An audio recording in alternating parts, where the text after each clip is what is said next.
kuburan yang bernama Al-Lahdah. Di situ dikuburkan para aulia Allah Subhanahu wa taala, para syuhada dan para ulama-ulama Allah Subhanahu wa taala. Di situ pula terdapat seseorang lelaki yang bekerja sebagai penggali kubur. Pada suatu hari datanglah seorang wanita yang meminta lelaki tersebut untuk digalikan sebuah kubur. Setelah digalikan sebuah kubur, sejam kemudian maka datanglah seorang mayat yang diiringi oleh beberapa lelaki saja.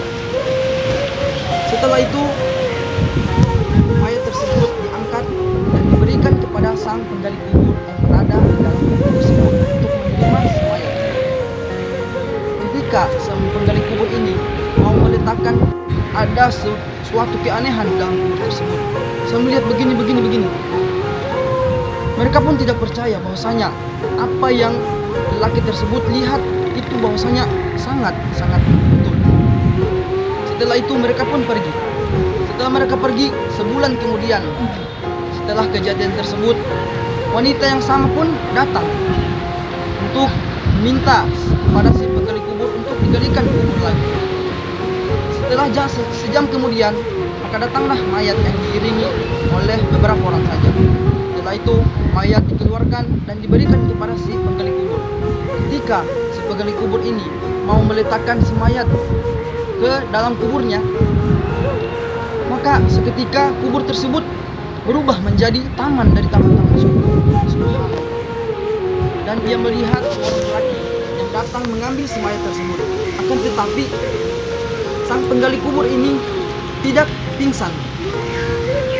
Dan seketika itu langsung ia mengejar si wanita tersebut dan bertanya, "Wahai wanita, siapakah engkau? Dari manakah engkau berasal?" Wanita ini berkata, "Wahai lelaki, saya ini adalah seorang yang ditimpa musibah. Anak saya dua-duanya telah meninggal dunia. Yang pertama, sebulan lalu yang engkau kuburkan, wahai lelaki. Dan yang kedua, yang engkau kuburkan saat ini."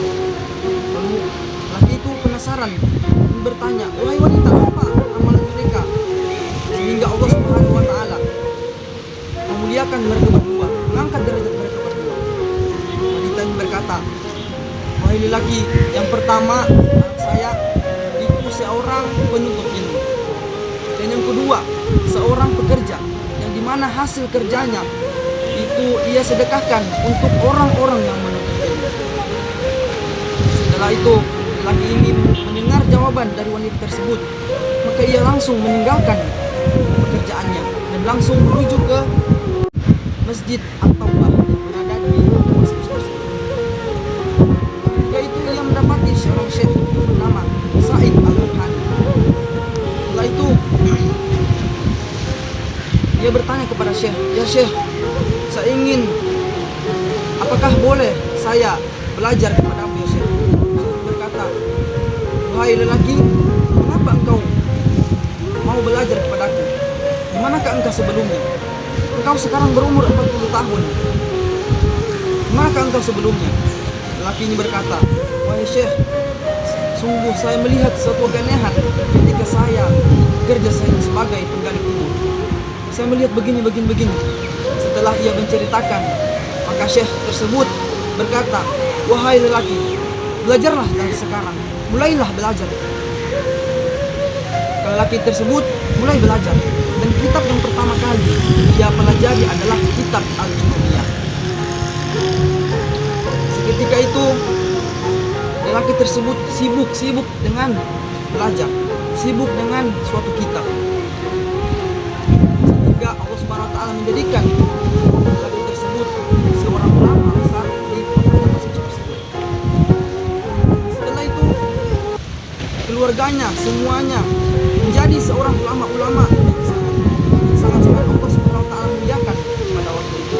Dan keturunannya yang terakhir adalah yang bernama Syekh Abdul Razak Al-Haffar. Dan beliau salah seorang ulama besar juga yang terdapat di Damaskus, yang berada di Damaskus.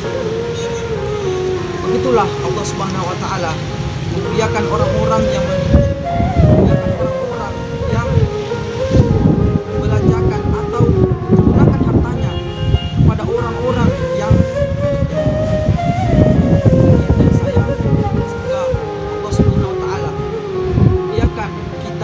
sebagai penuntut